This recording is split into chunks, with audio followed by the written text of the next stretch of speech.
এখনো শেষ হয়নি জাকসু নির্বাচনের ভোট গণনা। সন্ধ্যার আগে পূর্ণ ফলাফলের সম্ভাবনা কম। ডাকসুর মতো শান্তিপূর্ণ হবে ফেব্রুয়ারির সংসদ নির্বাচনও বলেছেন শফিকুল আলম। প্রার্থীদের মাঠে থাকার পরিবেশে নিশ্চয়তা চাইলেন ডাক্তার জাহিদ। স্বস্তি ফিরছে চাল ডাল সবজি সহ বেশ কিছু পণ্যের দামে। মাছ মুরগির বাজার চড়া।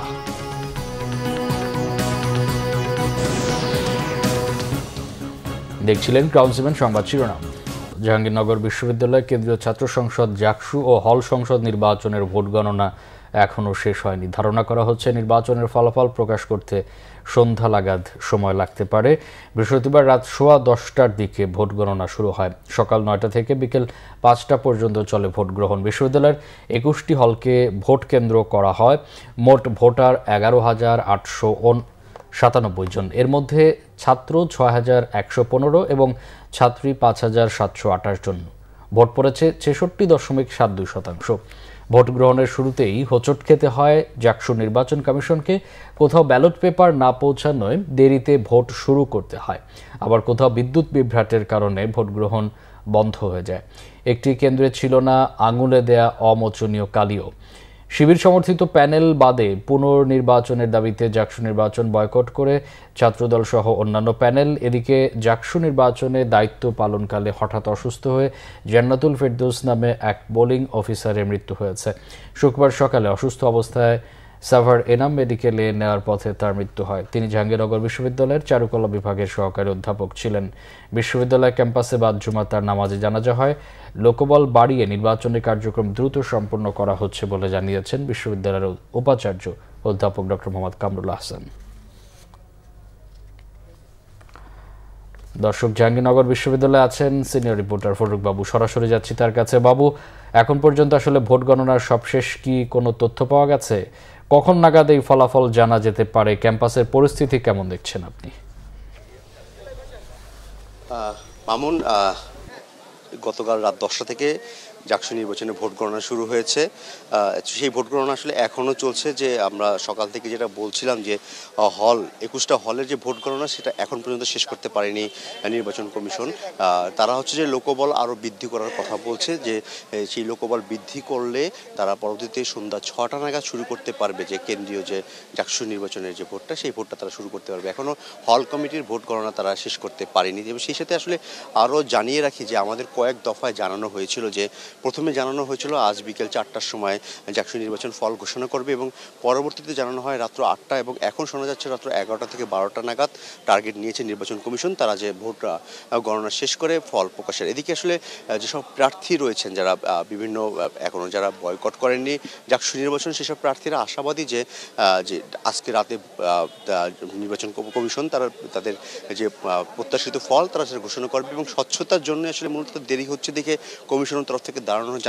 এবং সেই থেকে কমিশন আসলে দাবিও করেছে যে শিক্ষার্থীদের কারণে বা প্রার্থী যারা রয়েছেন তাদের কারণেই ভোট গণনার সময় বেশি ক্ষেপণ হচ্ছে। কারণ তারা প্রথমে পদ্ধতি নিয়েছিল মেশিনের মাধ্যমে গণনা, সেই মেশিন নিয়ে বিতর্ক সৃষ্টি হওয়ার পরই তারা ম্যানুয়ালি হাতে গোনার সিস্টেম নিয়ে এসেছে। তো যেহেতু এই প্রক্রিয়াটা আগে থেকে তাদের ছিল না, সেজন্য ব্যালট পেপারও ওইভাবে ছাপানো হওয়ার বিষয়টা নিয়েই প্রার্থীদের উপরে দোষ চাপাচ্ছে নির্বাচন কমিশন, যে দীর্ঘ সময় চলে যাওয়ার বিষয় নিয়ে। এদিকে আসলে তফসিলের যে নিয়ম ছিল তার নিয়ম অনুযায়ী গতকাল আসলে জাকসু নির্বাচনের ফলাফল ঘোষণা দেওয়ার কথা ছিল, সেই তফসিলের নিয়মও ভঙ্গ করছে বলে যারা এখনও নির্বাচন বয়কট করেনি সেসব প্রার্থীরা তারা বলছেন। এবং তারা তবুও ধৈর্য ধারণ করছে যে একটা সুষ্ঠু প্রক্রিয়ার মাধ্যমে একটা স্বচ্ছভাবে নির্বাচনের ফলাফল ঘোষণা করবে।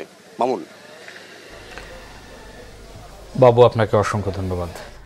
প্রধান উপদেষ্টার প্রেস সচিব শফিকুল আলম বলেছেন, ডাকসু নির্বাচনে যেমন শান্তি শৃঙ্খলা ছিল, আগামী ফেব্রুয়ারির জাতীয় নির্বাচনও তেমন শান্তিপূর্ণ হবে, যাতে সকলে স্বতঃস্ফূর্তভাবে ভোট দেবে।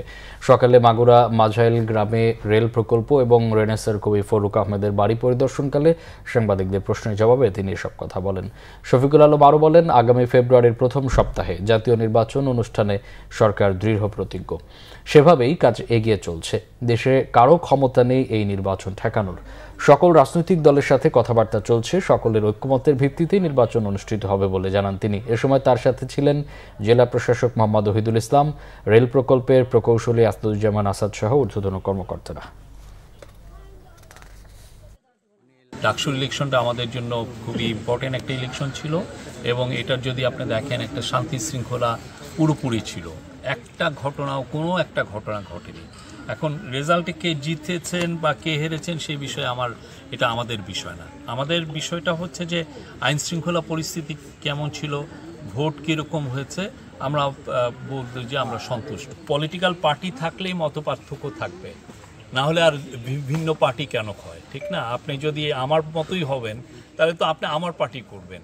তো সেই জন্য পলিটিক্যাল পার্টির মধ্যে ভিন্ন মত থাকবেই, কিন্তু ইলেকশন, আমরা আবারও বলছি, ইলেকশন ফেব্রুয়ারির 15 তারিখের মধ্যে হবে।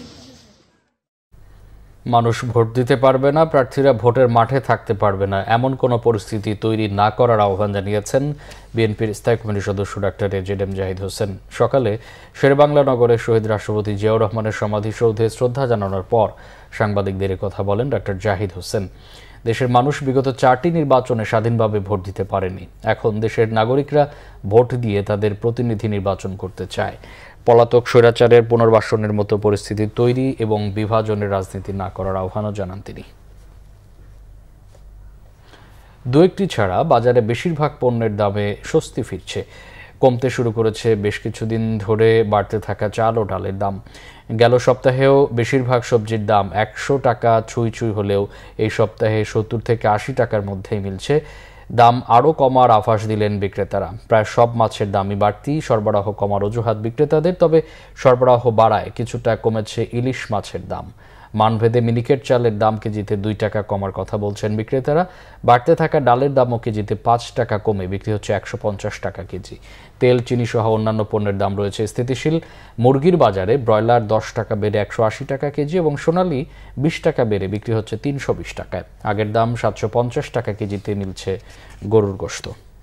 এই ছিল এখনকার মতো। পরে সংবাদ সন্ধ্যা 6টায়। এর আগে 5টায় নিউজ টপ 10। এতক্ষণ সাথে থাকা অসংখ্য ধন্যবাদ।